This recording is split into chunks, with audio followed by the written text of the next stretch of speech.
Existe um tipo de peso que ninguém vê, mas você sente todos os dias. Não está nos seus ombros, mas dentro de você. É aquela lembrança que volta quando tudo fica em silêncio.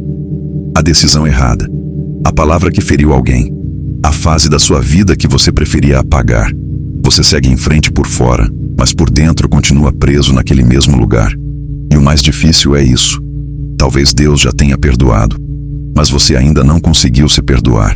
Você até ora, pede perdão, tenta recomeçar, mas a culpa continua ali, como se dissesse que você não merece paz. Se isso já aconteceu com você, fique comigo até o final, porque existe liberdade até para esse tipo de prisão. A culpa crônica não é apenas arrependimento, é uma permanência na condenação. É quando o erro deixa de ser algo que aconteceu e passa a se tornar a forma como você se enxerga. Você não pensa apenas, eu fiz algo errado. Você começa a acreditar, eu sou alguém errado.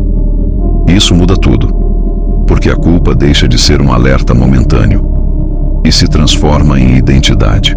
Você continua vivendo, mas sempre com a sensação de dívida, como se precisasse sofrer um pouco mais, como se a dor fosse uma forma de compensar o passado.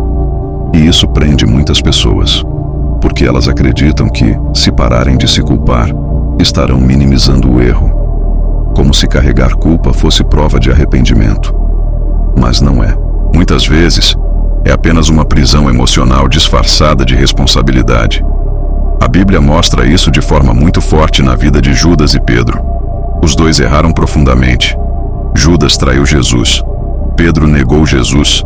Ambos sentiram dor. Ambos enfrentaram culpa. Mas o destino foi diferente.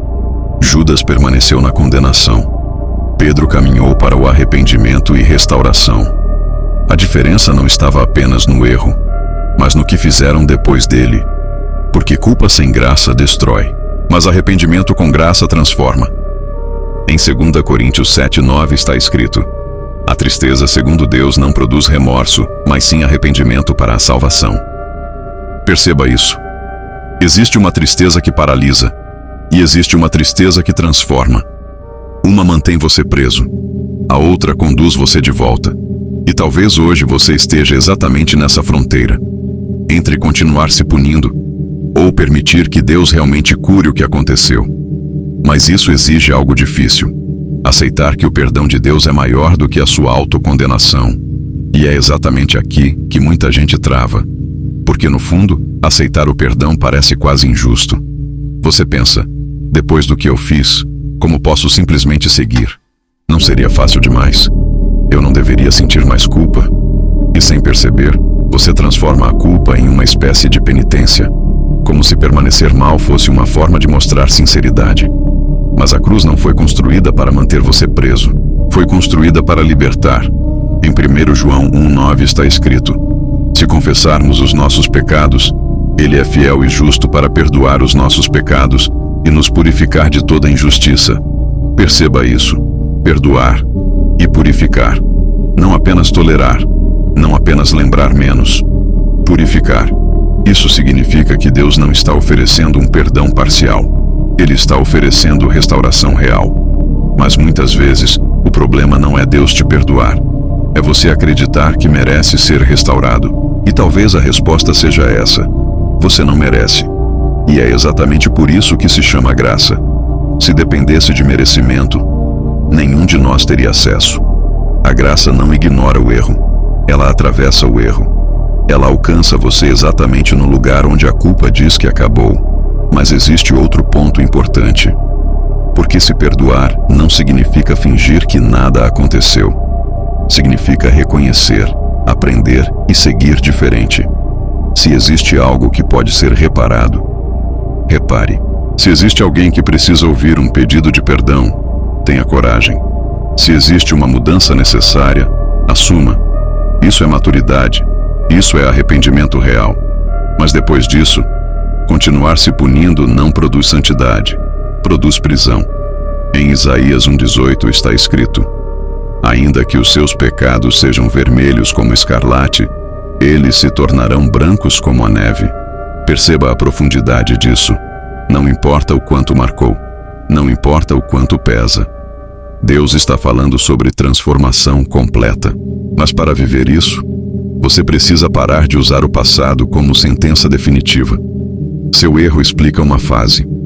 Não define sua identidade. Seu pecado foi grave, mas não é maior que a cruz. Sua falha foi real, mas a misericórdia de Deus também é. Talvez hoje você ainda acorde com essa sensação de peso. Talvez ainda existam lembranças que apertam o peito. Talvez ainda exista vergonha quando pensa em certas fases da sua vida. Mas isso não significa que você precisa continuar vivendo debaixo disso. Existe vida depois da culpa.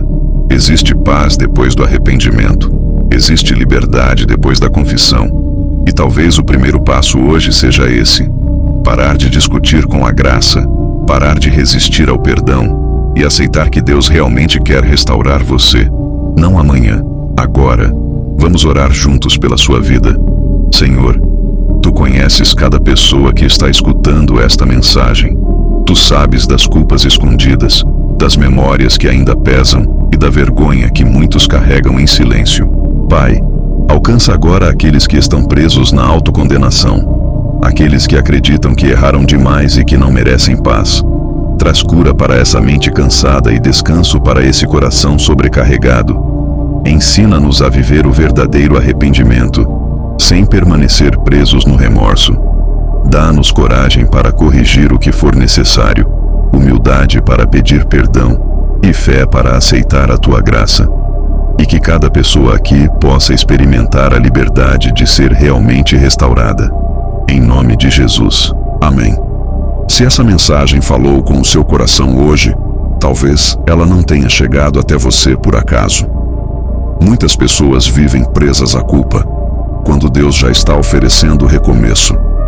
Se você quiser, escreva aqui nos comentários: a graça de Deus me alcança. Essa frase pode ser o início da sua libertação. E se você conhece alguém que precisa ouvir essa mensagem, compartilhe este vídeo com essa pessoa. Que Deus traga paz ao seu coração e força para recomeçar.